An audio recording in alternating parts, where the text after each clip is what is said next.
Please know I am but a humble Ravenpuff and do not own or take credit for any of the magical fanfictions on this podcasting channel. Nor do I own any rights or magical say on J.K. Rowling's Harry Potter characters that are mentioned within these stories. These fanfictions are the result of much more creative and dedicated minds than my own, and I will be introducing these authors as well as where to find their other works at the beginning of every episode. Hello, my magical brethren, and welcome to Fawkes Fics, a podcast that attempts the Sonorous Charm on some of your favorite Harry Potter fanfictions. So whether you're taking the night bus across town, de-gnoming your garden, or simply shopping through Diagon Alley, this is a podcast that allows even the busiest witches and wizards a chance to listen to their favorite fanfiction. So I'd say it's time we take a page out of Fawkes' book and light up this week's fanfiction. Fawkes Fics presents the unabridged audiobook of Isolation, written by Bex-Chan and narrated by Fawkes Fics. Bex-Chan's novel-length fanfiction can be located on fanfiction.net as well as archiveofourown.org. Warning: this fanfiction is rated mature for its explicit language, content, and themes. Chapter 15: Glass. The final days of November were misty and bitter, and December crept in before Hermione even noticed. The nights were the kind that made you long for company, cold and eerily silent, as nature slowly died by the frost. The winds had faded, and for that she was grateful, but oh God, the silence was haunting. Hermione was doing everything possible to keep busy, spending less time in her quarters and fiddling between the library and organizing the ball with Michael and the prefects. The dorm had become so suffocating after her fight with Draco that she didn't dare spend more than a few moments in his presence. And despite the fact that their stormy altercation had happened just over 2 weeks ago, she still felt uneasy. If she spent anything more than a necessary moment with him, her body would start to react. Heat crawling into her cheeks, and pixies fluttering into her stomach. Due to this, she did her best to stay away. Draco, on the other hand, seemed to seek her out whenever he could, randomly emerging from his room when she was in the kitchen or the sitting area. In the last fortnight, they had crossed paths no less than 10 times, and it was all due to his efforts, much to her confusion. But she always made a quick exit and tried to avoid his eyes, fearing they would drag her in once more. But she had yielded and caught them once or twice. Her breath would hitch and her mouth would go dry, but she always managed to keep her expression indifferent as she ducked into her room with his stare boring into her back. In the days since their kiss-come argument, Draco had seemed to deteriorate, his features becoming worn and defeated, and she ached to interact with him, if only to chase away the pain etched onto his face. But she was determined to keep a healthy distance from him. She still cooked his meals, of course, but that was the extent of her Malfoy-related activities, even if she was yearning to do more. Despite her best efforts not to, she still cared. But distractions were plenty, with Michael requiring her help for the ball and the end-of-term arrangements, and Ginny had successfully managed to convince her to go dress shopping with her. The students had been given today, Sunday, to visit Hogsmeade and buy their formal outfits for the ball, and Hermione had hoped that the village's festive atmosphere would warm her mood. She had always loved Christmas, but the cheer had seemed forced and awkward this year, and she was very much aware that she wouldn't be spending it with Harry, Ron, or her family. The risks were simply too high. Even the snow, which she had adored with the appetite of a toddler, seemed to be in hiding, and not a flake had fallen yet this winter. There was still time, though. "So, what do you think?" Ginny asked as she pulled back the dressing room curtain. Hermione raised her head and felt a genuine smile tug at her lips. Her beautiful friend had selected a charming black dress with a bead pattern across the bust and seams, and it had suited her perfectly. "Well?" Ginny prompted eagerly, flicking her fiery hair over her shoulder. "Is it okay?" "You look stunning," Hermione told her affectionately. "Really, Gin, didn't you like it in the mirror?" The mirrors are all charmed bullshit, and every dress ends up looking good," the younger witch scoffed. "Hermione, are you sure you're not just being polite?" "No," Hermione shook her head. "That's the one, Gin. You look wonderful." Ginny grinned and smoothed down the fabric. "Thanks. Is it good enough that I should take some photos for when Harry gets back?" "If he gets back," Hermione thought. "Definitely," Hermione said aloud, nodding her head instead, deciding that dampening the mood was unnecessary. "He would stutter like a fool if he saw you in that dress. Although, I'm sure Neville will probably do the same." "Nah. Neville's puppy dog eyes have been steering towards Hannah Abbott lately." "Really?" Hermione responded. "Then why didn't he ask her to go?" "You know how shy he gets." Ginny spoke of him fondly. "Plus, I got in there before he really had a chance to ask anybody." Ginny chuckled. "I wanted to date who I trusted. Something you should have done, Hermione." "Michael's innocent enough. He has a soft spot for you," Ginny interrupted with a disapproving tone. "I know he and Ron weren't close, but still, he should know better." "Ron and I were never official," Hermione reminded the redhead. "And Michael is just a friend." "Well, if he tries anything, he'll be shitting slugs for a week." Hermione couldn't help but laugh, and it felt good. "You know, your brother is quite fond of slug hexes too." "Even after it backfired?" Ginny smirked, cocking an amused eyebrow.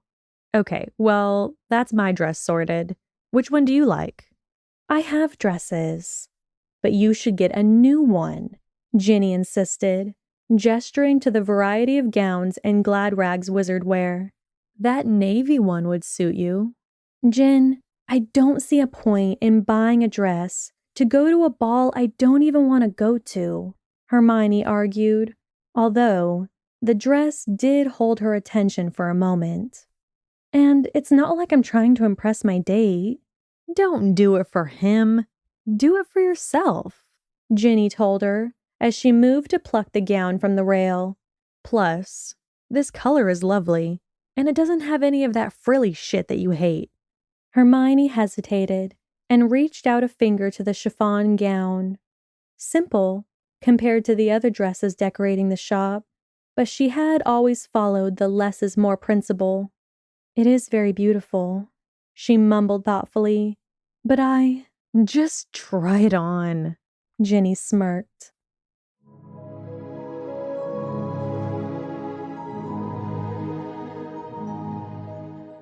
The head girl headed back to her chambers with some Christmas gifts and the new dress in hand. Ginny's incorrigible and quite convincing behavior was obviously to blame. But Hermione would admit that she did feel a little more relaxed after some shopping and butterbeer in the freshly decorated pub. But it dissipated as soon as she came to stand in front of her door. Taking a deep breath, as she always did, she shoved it open and cursed herself yet again for forgetting her charmed bag as she struggled with her purchases. Her plan to make her entrance as quiet and quick as possible was hopeless, as she stumbled and some of her bags went flying across the floorboards. "Oh, bugger," she murmured, kneeling down to collect the bags.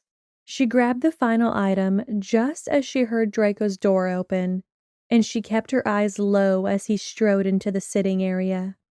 The air in the room instantly shifted and grew heavier, and she swallowed back some of her nerves as she rose to her feet and rolled her shoulders. "What's that for?" Draco questioned critically, gesturing to her dress and the transparent cover. He was partially blocking her way, and the answer slipped out of her mouth before she could catch it. "Christmas ball," she mumbled quickly, maneuvering awkwardly around the sofas. But he moved into her path anyway, his eyes lingering on her dress. "Get out of my way, Draco. Please." "You've been avoiding me," he accused in a scratchy voice. "Why?" Hermione averted her gaze. "You know why," she snapped. "Move out of my way." "Exactly how long do you intend to keep up this silent treatment?" he continued irritably. "I won't ask you again," she said between tense lips, clumsily rummaging in her pocket for her wand. "Get out of my way, or I will make you." He regarded her with conflicting eyes, biting the inside of his mouth with irritation, before he stepped to the side with a resigned breath. His balled fists were shaking at his sides as she brushed past him, and she tried desperately to ignore the breeze of his comforting scent. His breath stroked across the shell of her ear, but she managed to stifle a shiver that threatened to betray her weakness. "We have argued before, Granger," he said before she could reach her door, his voice almost dejected. "So why are you so affected this time?" She halted her steps and felt the ear rise in her chest. "You asked me to leave you alone, and that's just what I'm doing," she responded coldly. "But you made this bed, Draco, so lie in it," she told him stiffly, determined not to get dragged into an argument. Fumbling with her wand, she cast a quick muffly auto charm to whisper her recently changed password to her door. Crookshanks. She doubted Draco would know the name of her beloved pet, and knew now to be careful when going into her room. She thought she heard him whisper something as she went inside, but she refused to dwell on it, and closed the door behind her. "Hermione, wait," Draco mumbled, but she slammed the door on his face. Draco recalled that fickle phase his mother used to say when he first started to attend Hogwarts and denied he would miss the manor. "You don't realize what you've got until it's gone." After a fortnight, with only a handful of sentences exchanged, he was beginning to regret the way he had handled their tempestuous row, and Granger was apparently adamant not to even look at him. It was beginning to slowly erode his resolve to pretend it wasn't bothering him. But the pride-damning truth was, he pined for something from her. A passionate fight, an educated discussion, a kiss, anything.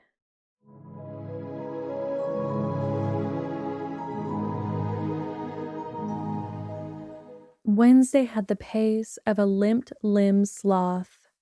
Hermione's classes had droned by, and she had spent the remainder of her afternoon helping to finalize the decorations for the Great Hall.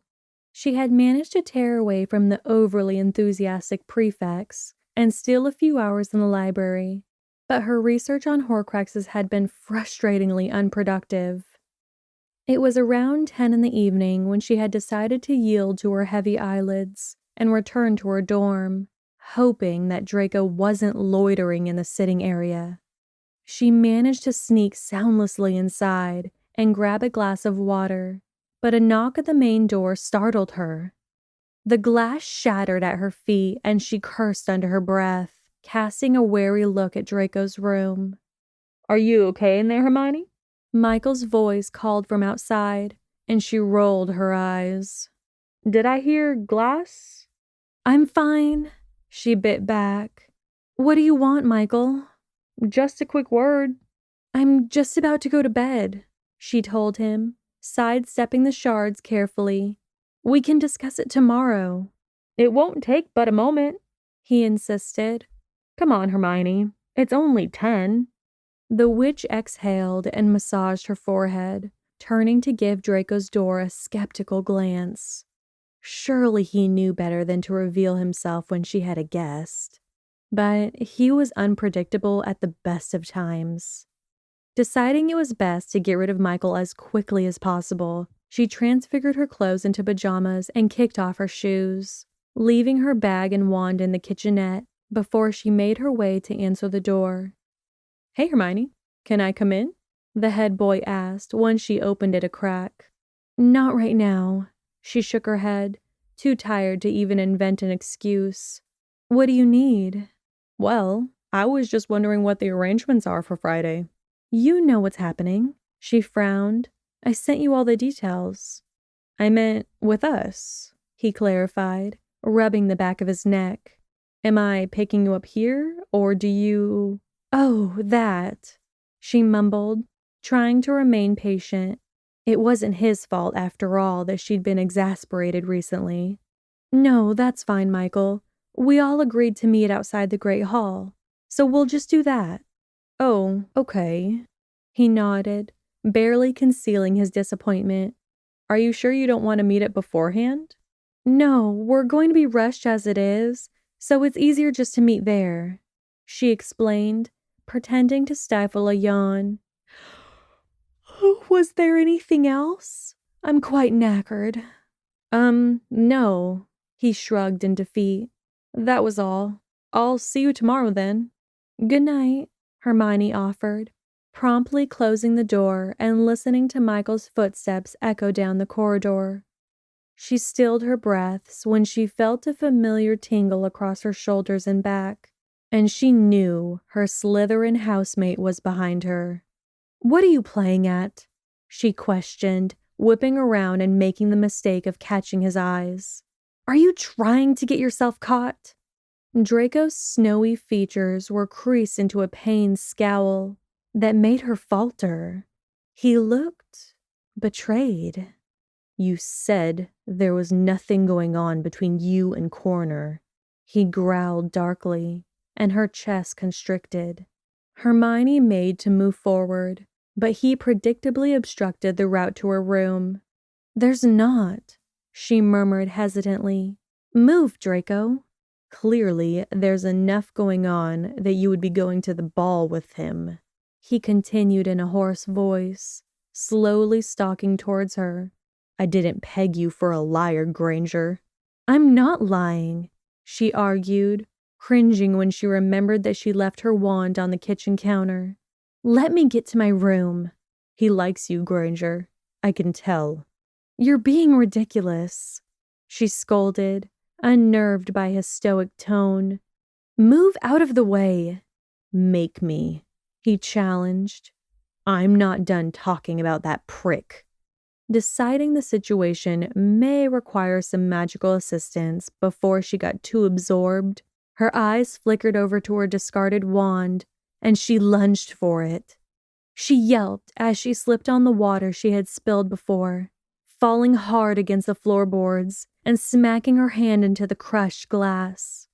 Hermione whined as the pain shot to her palm, to her wrist, and then to the rest of her arm.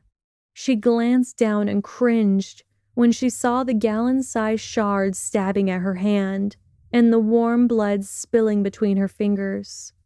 She pulled herself up to lean against the cupboards, and before she could really understand it, Draco was kneeling next to her, his face calculating and composed, but with an edge that could have been misconstrued as concern. "Pass me your hand," he instructed steadily. "I need to get the glass out." "No, it's fine," she hissed through the pain. "Just give me my wand." "I can't touch your wand," he reminded the witch. "Let me take it out and you can heal it when you've calmed down." "Help me get up." "Stay still," he told her sternly. "Come on, Granger. Pass me your hand and I'll make it quick." "Ow, ow, ow," she breathed as he gently cupped her wrist and took a closer look at the damage. His unexpected tenderness and poise calmed her, and her confused gaze studied his pensive and softer expression before she exhaled in submission. "Okay," she sighed. "I'm ready." Hermione choked on a gasp as he fingered the glass and tried to pluck it from her flesh. "Ow, it hurts," she blurted before she could stop herself, swallowing another whimper. "Draco, it's all right." He hushed her, giving the wedge a final tug and yanked it loose. "There, it's done." Draco watched the relief swim across her honey-soft features and felt something in his chest twinge. Her blood was streaked across his fingers and tucked beneath his nails, and while he was aware that it should have repulsed him, it didn't. His thumb absently rubbed invisible circles over her pulse point as she took some deep breaths to help the sting in her palm subside. The inevitable tense silence slotted between them, and he watched her expectantly, waiting for her to say something. "Accio wand," she whispered, snapping her attention away from him. Draco reluctantly released her wrist as she began to repair the messy cut, but he remained crouched by her side. Granger hadn't allowed him within an inch of her, and he took advantage of the opportunity to relish in their proximity before she reverted back to her plan to avoid him. He dampened his lips with a serpentine flick of his tongue and forced himself to be patient, watching her with measuring eyes and realizing he would have to be tactical if he wanted this to end well. "I could have done that without you," she told him firmly, apparently satisfied with her healing charms. "Perhaps," he conceded, with a lowered brow. "This doesn't change anything," she rushed out, leaning away from him and firing him a warning look. "I am still angry with you." "Is that why you're going to the ball with Bloody Corner? To prove a point?" he growled, the jealousy rich in his voice, much to his disdain. "I have nothing to prove to you," she fired back, pulling herself up to stand and head straight for her room. "You've made your opinion of me quite clear, Draco." "Don't run away from me, Granger," he shouted after her. "Why the hell is this time so sodding different?" "You know why," she yelled, her cheeks cherry flushed and her eyes starting to water. "I am tired of you tossing me aside and screwing with my head. I made how I feel about you obvious, and you just—" "Wait, how do you feel about me?" he blurted, his heart hammering under his ribs. "What do you—" "It doesn't matter anymore," she interjected hastily, scolding herself for letting that slip out. "You wanted nothing from me, so that's what you can have." "Granger, wait," he barked, but the only response he got was the shrill slam of her door. "For fuck's sake," he hissed into the empty space, making his way towards the bathroom to wash away the blood staining his fingertips. Draco didn't bother to scrutinize it for indications of mud this time. He knew her blood was just like his. He hunched over the sink and flicked on the tap, eyeing the silky red liquid swirl around the basin until it faded to soft pink. Grinding his teeth, he clenched the porcelain, and he braced himself as a painful throb overtook his chest.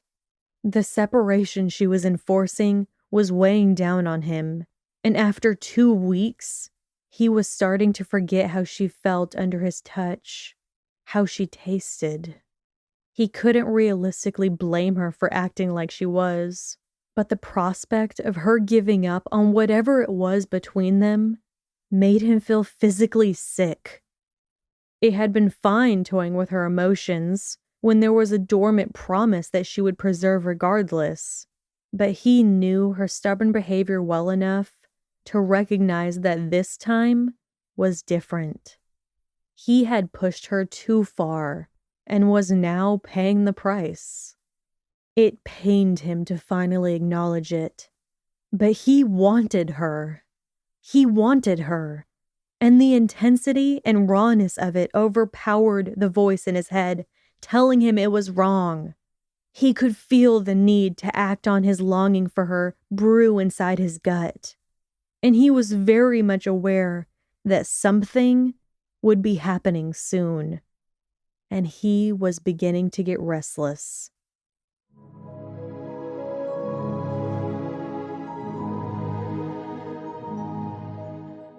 Hermione shrugged at her reflection and dabbed a final layer of balm across her lips.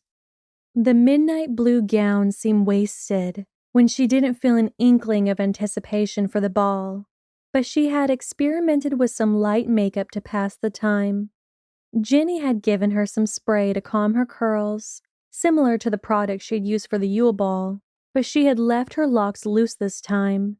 She had no doubt that on any other night, she would have felt rather elegant and excited, but she just couldn't shift the melancholic cloud that had missed her brain since last Wednesday. Draco's considerate and placid behavior when she had injured her hand had completely bewildered her. She could have so easily abandoned her vow and stayed with him at that moment, but she had to remain logical. A flashback of his words, "convenient fuck," had sobered her, and she had pondered about the delicate handling of her ever since. In that moment, he treated her like fragile glass, and she had been fascinated by his uncharacteristically considerate nature. Perhaps the distance was having an effect on him. She shook her head to banish her wistful thoughts and decided she had delayed heading down to the Great Hall long enough. She dropped her wand into her charm bag and left her room, freezing in the doorframe, when she spotted a solitary figure sat on one of the sofas. Draco's head was bowed and his shoulders slumped in defeat as he absently drummed his fingernails against his knee. She suddenly felt conscious of her appearance, despite her earlier indifference, and she ran her hands down the soft fabric as her stomach did a little nervous flip. He must have heard the quiet rustle of her dress as his eyes snapped up and his winter sky eyes widened and began to drink her in. Warmth rushed to her cheeks as he studied her with uninhibited interest. Draco felt his pulse quicken as he absorbed her, and his plan to play the situation skillfully and tamely was quickly discarded.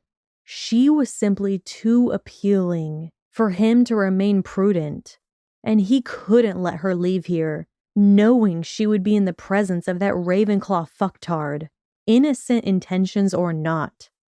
"What are you doing here?" she asked, severing his trance.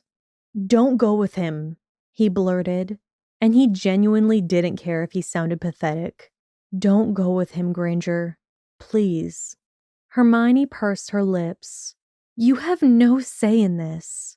"Yes, I do," he argued, rising from his seat. "Stay here and—" "Why should I?" she interrupted. "Because I can't stand it," he screamed, every muscle in his body seizing up. I can't do it. Don't ask me to do this." "I'm not asking you to do anything," she countered, hoping the emotion wasn't too strong in her voice. "Michael is just a friend, and even if he wasn't, it has nothing to do with you." "Then make it something to do with me," he shouted, marching towards her. "Make it my business, Granger." "Don't come near me," she warned, but it was weak. "Please, Draco." "Stay," he requested again, moving close enough to her that his breath roused goosebumps across her collarbone. "Granger, stay," he repeated, softer this time. She closed her eyes, and she could feel him leaning in to try and kiss her. And she thought he was probably convinced that he had won this fight. So she desperately pushed him away from her before he could catch her mouth. "Granger." "No," Hermione protested, shaking her head. "No, Draco. I gave you so many chances, and you always do the same thing. I can deal with the mudblood comments, but I will not let you mess with my heart. You hurt me." The wave of guilt that had hit him from her comments was crippling. "Granger, I won't." "Yes, you will," she yelled, pointing a trembling finger at him. "I am not something for you to use and then chuck away." He tried to near her again, but she sidestepped him before he could reach her. "Granger, please. Tell me I wouldn't be a convenient fuck." She spat the words like they burned her tongue. "Say it!" He flinched, but looked her dead in the eye. "You are anything but convenient, Granger." He spoke honestly, "but I know you want me to." "Stop it," she mumbled breathlessly. "That's enough." "I know you want to touch me," Draco continued boldly, stepping into her space again and grasping her shoulders. "You told me." "I know what I said." She hushed him, making no valid effort to break out of his hold this time. "Granger," he growled huskily, tilting his head towards her, "if you tell me not to kiss you, I won't." The limits of his patience were judged by the milliseconds of her eyes darting over his face. She looked petrified, but something that resembled acceptance graced her features. And as the third second ticked by, he decided that he waited 20 days too long to waste another moment. He kissed her roughly, unable to hold back and ready to drown in her if she'd let him. Hermione responded almost immediately, parting her lips so that he could lick and suck at her with blissful ease. He could feel her nervous heartbeats against his chest, and she clutched his face, her fingernails drawing teasing patterns across his ears and down his neck. Grabbing her hips tight, he rammed her back into the nearest wall and felt her moan vibrate against the back of his mouth. It trickled down his spine and stirred the dangerous twitch between his hips, and he kissed her harder. Sweet, wet sounds mingled between them as they became more frantic, and Draco dragged his teeth across her bottom lip and down her chin to land on her throat. Her pulse thumbed against his tongue as her dreamy little sighs ghosted across his crown, and he nibbled greedily at her flesh. Whether he liked it or not, this tension and need had been bubbling within him for weeks, and he couldn't help but slide his palm across her stomach, and then lower.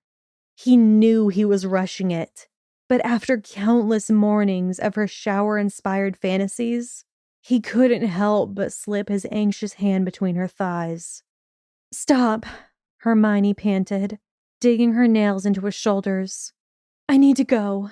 "No," he groaned against her skin. "Granger." It's too fast," she insisted, and he reluctantly pulled himself away from her. I have to go." "Granger, no," he said more forcefully, trying to get her to meet his hazy eyes. "I know you want this."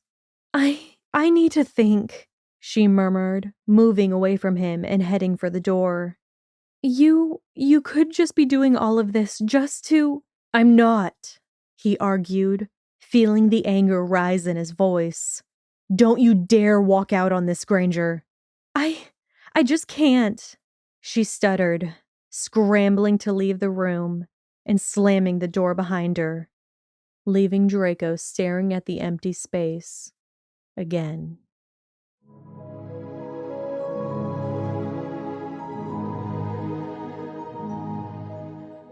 On the other side of the front door, Hermione took a long minute to gather her composure and fix her ruffled appearance with some help from her wand. Hot tears swelled behind her eyes, and her chest continued to heave as her body failed to cease shaking. "Oh God, oh God, oh God!" She started for the great hall on quaking legs, using the walls to help her move down the corridors. She was late for the ball, and she could hear the music echoing amongst the castle's ancient acoustics as she neared the entrance. The beat seemed to encourage the sensitive throb beneath her stomach, and she tried to ignore the reminiscent tingle between her legs. She could hear the voices of students now, and she quickly schooled her features into a calm facade to conceal her shock and angst. "Hermione," Michael's voice called, and she tried not to flinch as he came into her sight. "There you are. I was worried something had happened to you. You look amazing." He approached her eagerly and tried to peck her on the cheek, but she managed to avoid the unwelcome gesture. "Thank you," she nodded politely. "Where are Ginny and the others?" "They're already inside," he explained. "Are you ready to go in?" Sure," she mumbled, allowing him to lead her to the doors. They paused just outside the elaborate room, and Hermione scanned all the decorations and fixtures that she had spent weeks organizing. She had kept the decorations similar to the frosty Yule Ball theme, but had added a few little extras, including fake snow that had fell from the ceiling, and waltzing ice sculptures that had mingled with the students. A quick glance around the familiar faces confirmed that everyone was enjoying themselves. But the cheerful atmosphere that she had been so desperate for since the beginning of term did nothing to soothe her temperament. All she could think about were the tracks of Draco's lips and fingers, still buzzing in her pores and sending static across her skin. Yes, she had been nervous about where the situation had been leading, but she had fled because she had been convinced his actions were selfish and lust-driven. But now she had doubts. His behavior tonight and last Wednesday had been different and had seemed genuine. But she could so easily just be deluding herself. Or he could be a brilliant actor. But what if it had been something more? Something real? And what if she had been too hasty to escape? Godric, she needed to know. She needed to know. I'm sorry, Michael," she muttered quickly, taking a step away from him. I can't do this." "What?" he asked, giving her a long and puzzled look. "What are you talking about, Hermione?" "I'm sorry," she repeated, and without waiting for a reply, she pivoted on her heel and broke into an adrenaline-fueled run that guided her back to her dorm, back to Draco.